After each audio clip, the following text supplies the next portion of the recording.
it's Jody with All About the Harvest, where I teach you how to grow, use, and preserve your harvest. Today I am talking about how I use mylar bags in my pantry.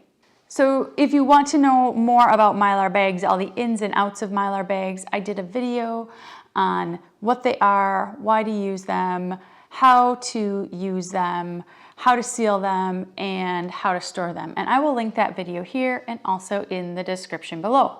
In this video though, I am talking about how to actually, how I use them in my long-term food storage prep. So here's an example of how I use them. So I had this Augustin Farms butter powder that I had purchased a while ago, and I wanted to start making some meals in jars and also some meals for long-term storage, as well as for taking on camping trips or just quickly to be able to have a meal in a jar. And so what I needed is some butter powder, and I ended up opening up my can of butter powder. Again, this was from Augustin Farms, and if you're interested in this, I'll put a link to this butter powder in the description below.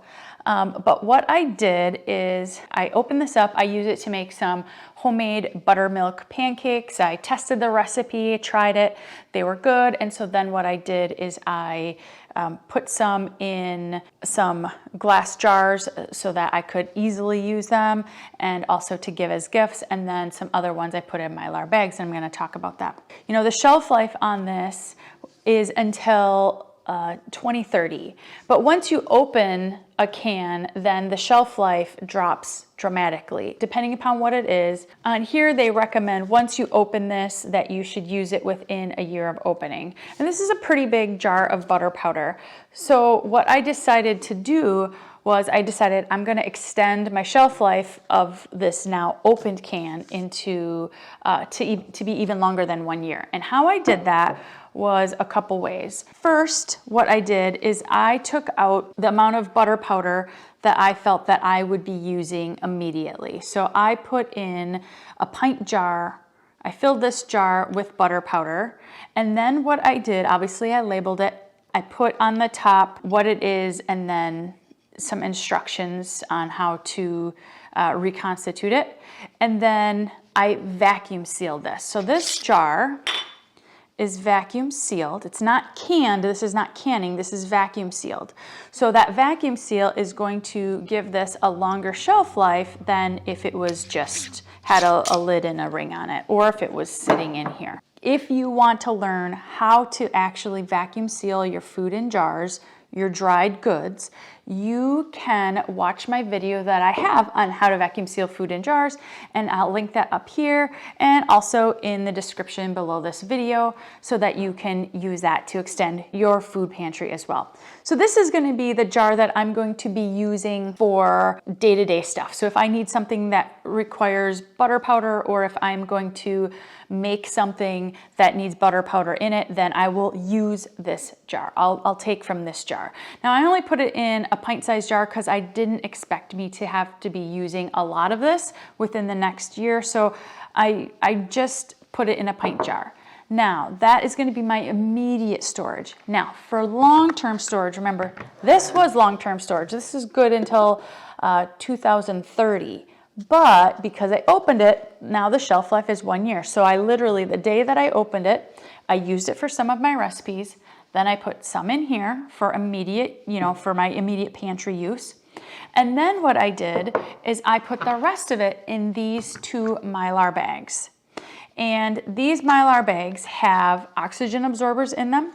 That's also zipped shut, and then it's also sealed at the top. I could have put this in one bigger mylar bag, but I felt like I didn't want to have to open a big jug or a big bag of butter powder if I didn't feel like I was going to be using a lot at once. So I chose to put it in 2 smaller bags. Now on here, I labeled it. I put what it is. I put the name that it's Augustin Farms in case I wanted to remember, oh, I really like this butter powder. And so I just put that on there. And then I also put how many cups. So in each of these bags, I have 4 cups of butter powder. okay? And then I put in there how much water I need to mix with how much powder to make a stick of butter, or if I wanted to make spreadable butter, how to do that. So I put that right on the label. And then this is now shelf stable for more than that 1 year because I'm removing the oxygen from this by putting that oxygen absorber in there. It's also protected from light and it's protected from oxygen. So this is going to be staying in my long-term food pantry for many years. So once I use this up, then I will open one of these and I will put these in a jar. Now this says 4 cups, each of these is 4 cups, so that is a quart jar. So when I am ready to use this, I will put it in a quart jar and then move it into my pantry in the quart jar. So that's how I use the mylar bags for long-term storage. It's also nice because it extends your normal number 10 cans and it will allow you to still keep that long shelf life by immediately putting it in mylar bags and only taking out what you need right now.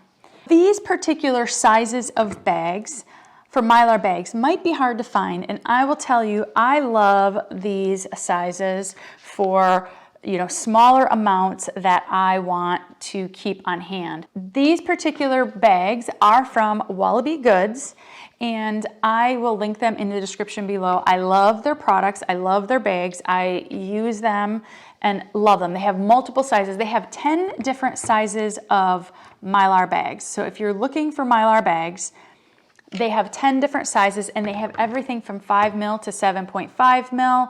They are a great company. I will link them in the description below. And if you want to save $5 on your order from Wallaby Goods, type in the following coupon code in all caps, AATH and the number 5. So go ahead and type that in when you're placing your order with Wallaby Goods and you'll get $5 off your order.